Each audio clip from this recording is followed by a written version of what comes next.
ভাগ্যে যেন ভালো কিছু লেখা হয় সেজন্য কি কি আমল করতে হবে? ভাইরা আমার, আপনার ভাগ্যে ভালো কিছু লেখা হোক এটা যদি আপনি চান, প্রথম কথা হলো ভাগ্য লেখনটা কখন হয়? সূরা দুখানের আয়াত থেকে বোঝা যায় এটা লাইলাতুল কদরে হয়। শবে বরাতে ভাগ্য নির্ধারণ হওয়ার ব্যাপারে যে সমস্ত বর্ণনা আছে সেগুলোর কোনোটি সহি বা বিশুদ্ধতার মানদণ্ডে উত্তীর্ণ নয়। এবার আসি মূল বিষয়, যে ভাগ্য সুপ্রসন্ন হবে কিভাবে? আল্লাহ আপনার কপালে ভালো কিছু লিখবেন কি করলে? নাম্বার এক, আপনি যখন আল্লাহর প্রতি ঈমান আনবেন, আপনার মধ্যে যখন তাকওয়া থাকবে, তাকওয়া আল্লাহর কথা মেনে চলার মানসিকতা থাকবে, হালাল হারাম বাজ বিচার করে চলার চেতনা আপনার অন্তরে থাকবে, এই ব্যক্তির জিন্দেগিতে আল্লাহ তাআলা বরকত খুলে দিবেন। কোরআনে আল্লাহ ওয়াদা করেছেন, ওয়ালাউ আন্না আহলাল কুরআ আমানু ওয়াত্তাকাউ লাফাতাহনা আলাইহিম বারাকাতিম মিনাস সামা। যদি ঈমান এবং তাকওয়া আনে কোন জনপদ, কোন এলাকার মানুষেরা আল্লাহর প্রতি বিশ্বাস রাখে আর অন্তরে তাকওয়া থাকে, তাদের জন্য আসমানের সমস্ত বরকতের দুয়ার আমি খুলে দিব।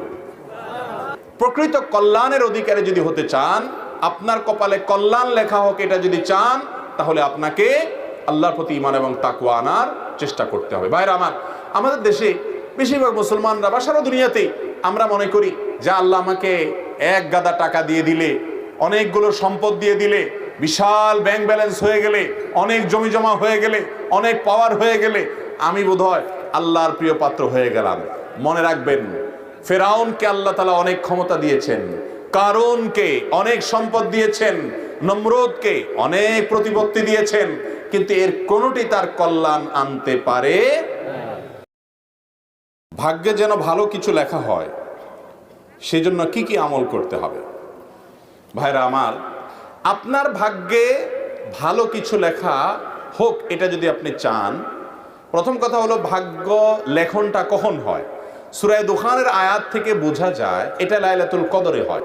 শবে বরাতে ভাগ্য নির্ধারণ হওয়ার ব্যাপারে যে সমস্ত বর্ণনা আছে সেগুলোর কোনোটি সহি বা বিশুদ্ধতার মানদণ্ডে উত্তীর্ণ নয়। এবার আসি মূল বিষয়, যে ভাগ্য সুপ্রসন্ন হবে কিভাবে? আল্লাহ আপনার কপালে ভালো কিছু লিখবেন কি করলে? নাম্বার এক, আপনি যখন আল্লাহর প্রতি ঈমান আনবেন, আপনার মধ্যে যখন তাকওয়া থাকবে, তাকওয়া আল্লাহর কথা মেনে চলার মানসিকতা থাকবে, হালাল হারাম বাজ বিচার করে চলার চেতনা আপনার অন্তরে থাকবে, এই ব্যক্তির জিন্দেগিতে আল্লাহ তাআলা বরকত খুলে দিবেন। কোরআনে আল্লাহ ওয়াদা করেছেন, ওয়ালাউ আন্না আহলাল কুরআ আমানু ওয়াত্তাকাউ লাফাতাহনা আলাইহিম বারাকাতিম মিনাস সামা। যদি ঈমান এবং তাকওয়া আনে কোন জনপদ, কোন এলাকার মানুষেরা আল্লাহর প্রতি বিশ্বাস রাখে আর অন্তরে তাকওয়া থাকে, তাদের জন্য আসমানের সমস্ত বরকতের দুয়ার আমি খুলে দিব। প্রকৃত কল্যাণের অধিকারী যদি হতে চান,